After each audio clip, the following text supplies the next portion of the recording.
Hi, everybody. Thank you for tuning in to my segment called Hustler. So, Hustler is all about me talking with hustlers. And it can be entrepreneurs, it can be career professionals, it can be anybody. Typically, it's just somebody who is hustling, working, grinding, and just living their purpose. Also, the whole segment's all about sharing stories of individuals' career journeys, success stories, how they got where they are. Today, I have an amazing guest who I was also inspired by when I came across her, didn't really get to know her until I'm going to get to know her today. But when I saw some of her posts, got really inspired.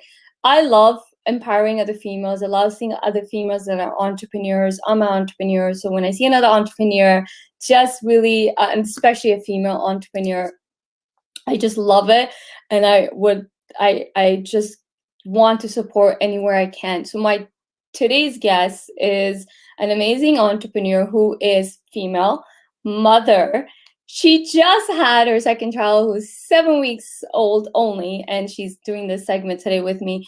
Plus, she's not running one company, she's running two companies. Well, now that's a true definition of hustler. So welcome my guest, Zoe. Hi, Zoe. Hi, thanks for How are having you? me. I'm You're doing great. welcome. How about you take a moment to introduce yourself? I also told people that you have a 7-week-old baby. I And do. you're running two companies. Yeah, it's been a very busy time to say the least. So I have a whole handful of babies in my life, my business babies and my human babies. And then of course there's my dog, which is my fur baby. So I have two kids, a 3.5-year-old and a 7-week-old, and a dog who was first to the pack. And then my business babies are Schmooz, my marketing agency. And recently I've acquired Daddy's Digest, which is a parenting publication focused on dads. So it's been a full, I would say, end of pregnancy and early pregnancy, first couple of weeks after having a baby. And I'm exhausted and happy. All of the things. I'm pretty sure one question everybody has on their mind, especially power females, how do you do it with the 7-week-old baby and running two businesses? Yeah, and sure. a 3-year-old as well. So there's a lot of different answers to that question, and I'll dive right into the tough stuff. I had a postpartum depression with my first daughter, and I really, in my mind, believed, I had a limiting belief that this is the way a mother should be, and I did all the breastfeeding by myself, and just really wanted to be doing every single thing. It was also my first time taking a step back from my business, and all of those, different things working together made it challenging from a mental health point of view. So when I was planning on my second, I made a very different plan for myself in order to keep my mental health in the best way possible, and got a night nurse so I could get some good sleep in those first couple of months. Decided to use formula to supplement breastfeeding, so it wasn't all on me. Asked for help from childcare solutions and said, I know myself that coming home happy to my kids and doing work every day is the thing that's going to make me the best mom I can be. And, in my first pregnancy and having my first child, there was a lot of comments from other people, oh, don't you worry, your baby isn't going to know who you are. And I was like, no, I'm not worried about that, because when I'm there, I'm going to be so happy to be there. Yeah. And when I'm not there, I'm going to get so much done. So I think what I've learned is that it's really about knowing yourself and not being ashamed that that's what you are and that's what you need to be successful. That's so powerful what you just said, not being ashamed. How many times mothers, especially those that have become new mothers, I can't relate, I'm not a mother, but I know people around me that are, and how many times women feel ashamed or scared to leave their child to go to work. They feel guilty to do that. And for you to recognize that, I'm if I'm happy, then I can bond with my child more and be with my child more if I'm happy. Like, what's the point of, not that there's no point, but I mean, like, if you're not happy, your child will pick up on that as well. And that's actually something that I, through therapy, learned that, bringing a second little human into the world means that the first little human is watching. She's watching to see, my daughter is watching to see how mommy feels now that there's a new baby in the house. And if I become really unhappy and resentful, then my daughter sees that. And so what that taught me and what that thought gave to me was, oh my goodness, I have to prioritize showing up in a happy, centered way, because my daughter is seeing my behavior, and then she's going to mirror that with her new sibling. So really understanding that this isn't just about me, it's about, having my children see a happy mom and a happy marriage and a happy relationship. That teaches them about how to show up themselves. Mm-hmm. So now it's not just about my own mental health, it's about my daughter's mental health. And especially through the pandemic, wanting to make sure that I'm modeling self-care. You should see my daughter. It's such a hoot. She's so cute. She's so small. And she's, at the same time, she's saying things like, I feel frustrated today, mommy. It's very hard to be having so many big feelings. And I'm like, okay, well, let's talk about that. And then let's go get our feelings rocks and talk about how we can turn frustrating into something better. And we do, belly breathing and mindfulness, and, working through that with her makes me a better mom, but also makes me a way better entrepreneur. Like, yeah. I'm so much better at running a business now that I have kids, in my opinion, than I was beforehand. I love how you're teaching your daughter to be able to talk about her feelings and then process it. And then, hey, let's do breathing exercises. It's so cute. When you were talking about that, my niece, my best friend's daughter, who is, I think, 7, last year, I think it was last year or beginning of this year, it was last year, I taught her affirmations. So she was like a little bit weak on something, and I go, first step is you got to believe in yourself. I go, you're so, like, the kids are like sponges, right? They're easy to mold than us adults because we get all these limiting beliefs. I go, so you have to believe that you are good in writing. I go, just keep singing, I'm great at writing. I'm great at writing. And then just keep saying, I get great like grades. My teacher loved me. So she started doing this like every night. She still does it. I sometimes talk to her. She still does it. And her grades went up. Her writing improved. But I think it's so important to teach kids to do all this, like self-worth. Well, it's a really interesting conversation because I started my career as a kindergarten teacher. So people are often like, what do you mean you were a teacher and now you run all these businesses? And I think that's interesting, teacher. Yeah. So I have a lot of questions to ask you too. Yeah, but for me, it's understanding that we are all on a journey of growing, and how can anyone grow without feedback, support, and it's not about holding a child's hand or holding an employee's hand. It's about saying, I see you. I hear you. I want to be there for you. And also it's time for you to try riding the bike on your own. Yeah. And if you fall off, I'm going to have your back, to a point. With your child, you're going to have their back pretty much through thick and thin. With an employee, there's going to be some deeper boundaries. But I really believe that in order for people to be successful, no matter what age they are, you need to have that process of support and letting them go shine in place. And so people always say, what does kindergarten teaching or going to teachers college have anything to do with being a leader? I'm like, everything. Like, you have to help those kids leave the classroom, with a whole bunch of new skills. And if I'm not able to help see my team grow and learn and get new skills over time, then we're not going to be able to produce better and better work for our clients. And that's always the goal, is how can I keep creating better outcomes for this whole great big world of ours? So let's now talk about, since you brought up you're a teacher and then you transition into entrepreneur. So how did that happen? I'm so curious to know. Like, a lot of times teachers just kind of become teachers, and you're in Toronto and Canada, Ontario, and teachers have a great yeah. Teaching is a great and everything.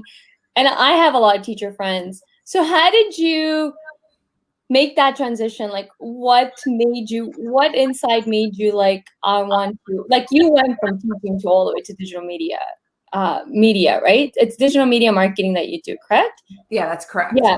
So how did you, where did it begin? Yeah, no, it's a big question. It's a big question. So I always wanted to be a teacher.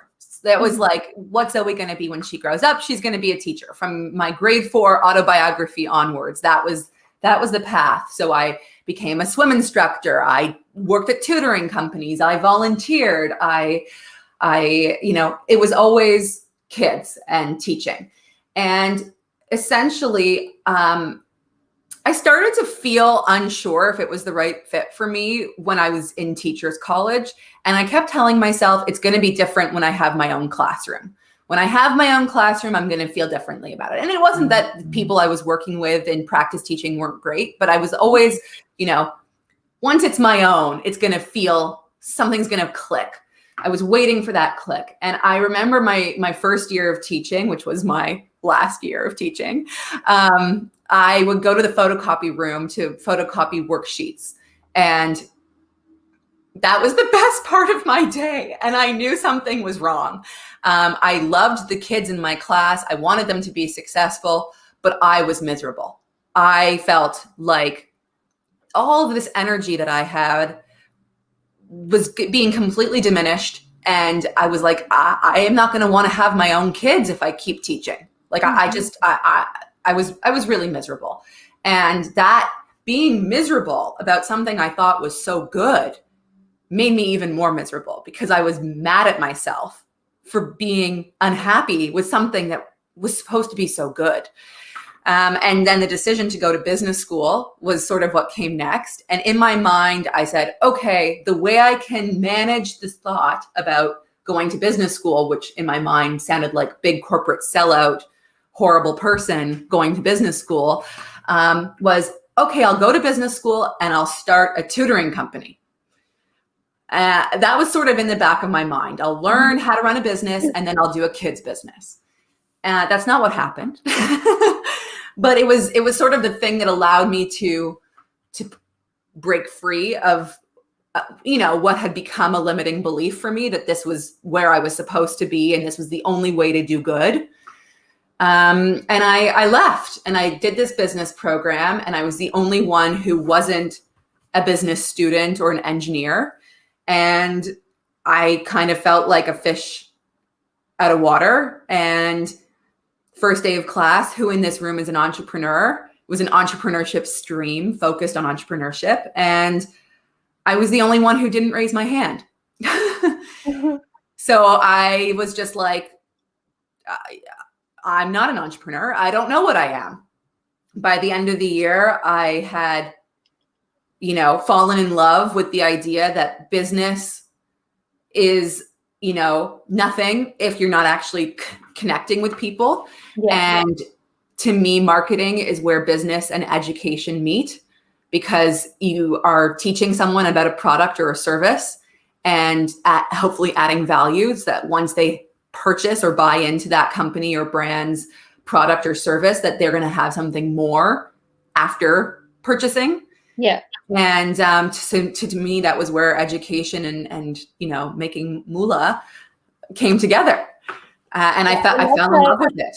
I love how you summed that up, that marketing and education come together, because that's true though. Like, me as an entrepreneur can relate to this, because in one aspect, when you are marketing yourself, your services, your products, you're also educating someone on potential problem they're in or a pain point they're facing. Yeah. And then you're educating them like what's going to happen if you continue on and not solve the problem, right? X and Y and Z can happen. But hey, if you solve the problem, here's where you can be, here what your results will be, and here's your return on the investment. But it's all about the results, right? The desired state that you want to be in. You're here, you want to be here. How are you going to get there? But the more you stay here, that's not coming. And to get there, you need the solution, right? And then it's like, hey, here's the solution. One of it is you. So I love that. It is. So many people get this piece wrong. I think a lot of entrepreneurs get this piece wrong. They go straight into selling. Oh my gosh. It's more about education, educating people and adding value to them. Well, imagine if you gave a kid, a test with like all about multiplication, and they had never seen multiplication before. Yeah. Here's a sheet of paper, 5 times 6, 6 times 8, go, fill it out. That's called a diagnostic, to see where someone's at before they've gotten to know and learn about math, about multiplication. Mm-hmm. Then you teach them about multiplication and you give the same test again 6 weeks later. That's marketing. Someone doesn't know the brand at the beginning. And then you're saying, how do we help them become aware of this brand? How do we help them learn and become confident about this brand and what they're offering and what they're doing? You have at the beginning of the path is step 1. It's the diagnostic. It's the first test. And then it just grows from there in terms of people's comfort level with that content, with that experience. So it really, the analogies of teaching and marketing do not end in my mind. And similarly for leadership. And, I remember when I was at Waterloo doing my master's in business, I ended up having the opportunity to teach a course on monetization to at the Center for Quantum Computing. And that was a very fascinating experience, mostly because I had no idea what any of the PhD level quantum computing students were actually talking about. But I kept saying to them, I have no idea what you're talking about. You have to talk about this quantum computing idea as if I'm in JK. And if you can talk to me like I'm 4 without being condescending, that's the challenge. Explain it to somebody like they're a 4-year-old without being condescending. Because if you assume that people know what you're talking about, you're making something. I don't know. I think that's how you feel, though, right? Like you're allowing yourself to assume, and the assumptions are coming in. And I say the same thing when I'm speaking to so I run 2 businesses too. So that's why I think I am more fascinated with you too, because one time I was running 4 businesses. I have 2 now, but no kids. I do have 2 fur babies though. I think that's where people fail a lot of times, is assuming, making the assumption. And same thing with leaders. They assume and make assumptions about their employees or the team that they're just going to understand what they're saying. And I think that's where a lot of people tend to fail, is making those assumptions. You need to take the assumption part out. And also speaking the language. You have to, and even when I'm coaching people on resumes, careers, how to write your LinkedIn profile, I'm like, it has to be written that even someone in grade 5 can pick up your resume, read it, and know exactly what you're saying. Yeah. If a person in grade 5 can pick up your resume and read and understand what you're saying, then that's not a good resume. And a lot of people have this what are you talking about? Like, people in my industry are going to know what I'm talking about. I'm like, but the end user, the end reader isn't always from your industry. Like, I'm HR. I may not be from the industry. One of my clients may be from your industry, but I'm not going to be from the industry. I may not understand everything, but obviously if I'm recruiting, I'm going to understand the industry. But again, the biggest assumptions I think a lot of people make is assuming. So it is easier to just go simple so everyone can understand. And marketing, I believe, should be where people can understand it, regardless of if it's your potential target audience or not. Because if someone, we live in a digital world, anyone can come across your content. Yeah. Yeah. I think also just to say that, of course, you want to curate for your ideal audience. And as you said, that anyone could see something, but also to say, when you set your brand's values, and if you've made a claim that the way you want your brand to be understood in the world is like, oh, we're inclusive, we're this, we're that, then use inclusive language, make it, yeah, you can't, this world of like, okay, we're fancy, we know all the right ways to say all the right things. Well, sometimes fancy gets in the way of just good. Exactly. Like, good is good. It's okay to be good. And that opens up a huge can of worms, but it's in content marketing and in running a parenting publication.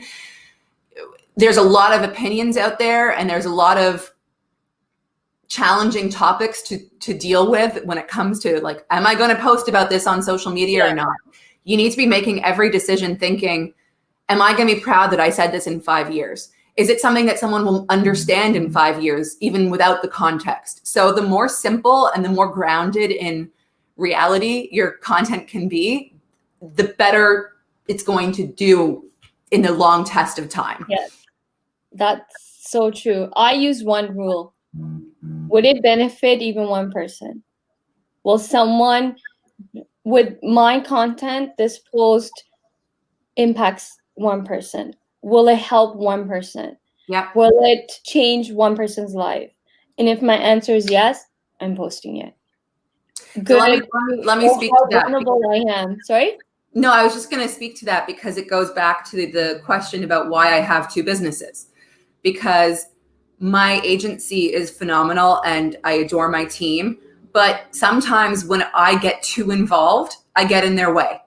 So taking a step back this time, I knew that I was going to want to be busy with something when I was ready to postpartum, but I didn't want to reinsert myself into my agency and get in their way. So I have an incredible managing director and a director of brand strategy and a whole competent and capable and value-centered company. So then I was like, so what am I going to do with myself that's useful for my company, useful to others? And I acquired myself a push present, which was my parenting publication, because you have to also know where the best use of your energy is. Like, where's my energy best used? And it all goes hand in hand. This whole topic about this one piece of content, is it going to be useful to one person? My 1 hour, how can I make that the most useful to one person? And that's constantly how I'm thinking about my role in this great big world. So I want to jump kind of a little bit back. Yeah.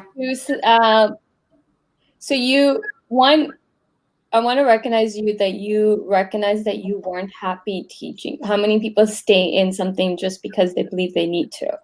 But you didn't do that. So that is so powerful, to be self-aware of you're not happy. You can't continue staying this way. You need to do something. Second, how encouraging and powerful it took, you put yourself out there, you went to business school, and you were the only person in that classroom that didn't put up their hand going into the entrepreneur journey, right? And everyone's putting up their hands. I'd probably be one of those if I was sitting in that class, because I knew I'm an entrepreneur. I knew when I was 16 that I'm like my dad. I'm gonna be an entrepreneur, a business person. What that looked like, no clue. But I want to recognize that, and I want everyone to recognize this. The most important piece is being self-aware and then taking action that really matters. Your happiness really matters. No one else's happiness matters other than you. If you're happy, then everyone around you will be happy too, right? Your inner happiness matters more than anything. And then you went and then you put yourself into another master program, because teaching in Toronto, you have to get a master's in teaching as well, like teachers college. That's like how many years? 2 years or 3 years? So I did my teaching program concurrently. So while I was doing my undergrad in English literature, I was also getting my teaching degree at the same time. Wow. So it was a different program. That program doesn't exist anymore, but that's what I did. So it was fun because I'd be going to like, an English course, the history of the graphic novel, and then I'd be going to, practice teaching and you working with math manipulatives with a grade 3 class. And then I'd go back to school, back to U of T campus and University of Toronto and take my Canadian literature course. And then it was just, oh, wow. What I learned, actually, this is important. I learned that I wasn't so silly to be on the path for teaching, because what I loved about teaching and teachers college and university was context switching. I liked switching back and forth. I liked going to this school and then this tutoring company and then this English class and then this coffee with the professor and then this and then that and the other thing. And so when I was in one classroom all day long, I was miserable. And when I started to really examine why I was so unhappy, I realized that what I loved about my university experience, which included teachers college, was that I kept switching. So I realized even once I was done my master's in business, I didn't want to work for one company. I realized, oh my gosh, I cannot be in one classroom, one corporate office. Not going to work for me. I need to have my hands in different things. And if I can know that about myself and honor that and just know that I need that flexibility of showing up at different places, and using my mind to take on different challenges, that's the best use of my powers. So teaching is an amazing, amazing profession. It just wasn't the right thing for me, partially because of how stable it is. Like, I don't love stability. That's weird, but it's true. So now, when you graduated from your master's business school, did you right away started a business? So how did that come to be? Yeah. So essentially, most of my classmates started working on their own businesses right from the beginning of the school year. That's kind of how the program worked. It was sort of like a accelerator incubator program meets master's degree. And I was like, I don't want to start my own business, but I had to. It was kind of like, start your own business. That's what's going to get you through the program, because you have to do all your coursework about the business you're working on. Oh, okay. So I pitched a business, and I actually still think it's a good idea. But again, I was like, I can't do this business. I don't want to drive a truck around. It was basically woodworking workshops. I wanted to teach woodworking to kids. So I had a whole business. I just found out that they took that away. Yeah, they took woodshop away a long time ago. Yeah, I don't have kids, so I didn't know, but I was at my best friend's house, and then we're talking to her kids, and we were talking about this. I'm like, oh, I learned cooking when I was in grade 6, right? And then woodworking, she's like, yeah, but so I'm like talking to kids, I'm like, so you're around that age, are you guys, well, it's pandemic, so they're online. I go, but where they're going to teach all this. They're like, no, like, what are you talking about? I'm like, well, that's what it, like, to me, like, they took it away. I'm like, what? Yeah. Tactile, like building something yourself, learning how to do plumbing, learning how to change a tire. These types of skills are so vital. It's like learning how to swim, right? That I was thinking to myself, okay, once they leave kindergarten and they go to grade 1, they go to a desk. So anyway, the business for another day. That could be business number 3. But I had this vision of upcycling wood so that we wouldn't be wasting wood and turning it into, a product that kids could build whatever toy they wanted to build. Mm-hmm. Anyway, essentially the smartest model for that business was to have it in a truck where I could drive all the woodworking tools from one school to the next. And I was like, I don't want to drive a truck around doing woodworking shops. So I realized then, don't start a business that you don't want to run. Because when you're an entrepreneur, you have to do everything. Yes. At least at the beginning. Yep. And I knew that I wanted to be, I knew I wanted to have my evenings and weekends. So I was like, I want a business that's 9 to 5. Okay, what does that mean? And so it kind of meant a little bit more of a traditional, it doesn't have to, but for me, it meant a bit more of a traditional model. And essentially what had happened was that I had fallen in love with a couple of different companies in the Waterloo region while I was doing my master's, and I was helping them write their content just because I was the English major in the program. So, oh, hey, Zoe, can you edit this for me? Oh, hey, Zoe, can you draft this email to a venture capitalist for me, et cetera, et cetera. And I just said yes to absolutely everything. And then at the end of the school year, I said, who wants to pay me to keep doing this for you? And that was the beginning of Schmooz. I said to my husband, who was my fiance at the time, if in 6 months this isn't a real thing, I'll go get a real job. And here I am almost 7 years later. So we're near the end of the segment. But if you had to leave someone with one piece of advice that can change someone or change someone's life or give them hope or put them on the right path, what would that be? If you can give someone one advice right this moment, what would that be? Over and over again through this pandemic and through, having kids, I've gone back to my original business plan and remembered Zoe from, before 7 years of running an agency and buying a publication. And every time I revisit that, I smile to myself that I'm still me. So I have more experiences and I have more, more